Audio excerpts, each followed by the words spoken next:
एक महत्त्वाची अपडेट आता साम टीव्हीवर समोर येते आहे। तर शिंदे गटाच्या विलीनीकरणाची भाजप रणनीती आखत असल्याची सूत्रांची माहिती आहे। सुप्रीम कोर्टाच्या निर्णयानंतर याबाबत निर्णय होणार असल्याचं कळतंय। तर विधानसभा अध्यक्ष राहुल नार्वेकरांच्या निर्णयानंतर सुप्रीम कोर्टानं 16 आमदारांना अपात्र ठरवल्यास किंवा धनुष्यबाण चिन्ह गोठवल्यास भाजपनं ही रणनीती आखल्याचं कळतंय। आताची ही महत्त्वाची अपडेट आपण पाहतोय। शिंदे गटाच्या विलीनीकरणाची भाजप रणनीती आखत असल्याची माहिती सूत्रांनी दिली आहे। या संदर्भात आपण अधिक माहिती जाणून घेऊयात आमचे प्रतिनिधी सूरज सावंत यांच्याकडून। सूरज, काय अधिकचे अपडेट्स या संदर्भात मिळतात?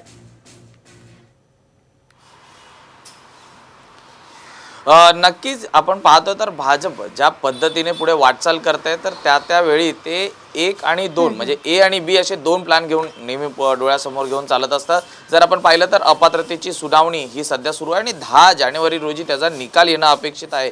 जर का हा निकाल विरोधात आला तर ठाकरे गट सुप्रीम कोर्टात पुन्हा एकदा धाव घेईल आणि सुप्रीम कोर्टाने जर जानेवारी किंवा फेब्रुवारीमध्ये याबाबत निकाल दिलास आणि तोही विरोधात दिला तर कुठेतरी तो लोकसभा निवडणुकीच्या तोंडावरती याचा फटका हा एकूणच महायुतीला पडू शकतो। त्या अनुषंगाने आता भाजपकडनं दुसरी रणनीती ठरवण्यात आलेली आहे, ती म्हणजे जे शिवसेनेचे आमदार आहेत त्यांना कुठेतरी त्यांच्या विलगीकरणाचा देखील प्रश्न या ठिकाणी उपस्थित केला जात आहे। सर्वात महत्त्वाचं म्हणजे दुसरीकडे ज्या पद्धतीने हा जो निकाल आहे हा सुप्रीम कोर्टाने द्यावा जेणेकरून जी युती आहे ही आबाधित राहील आणि कुणीही नाराज होणार नाही।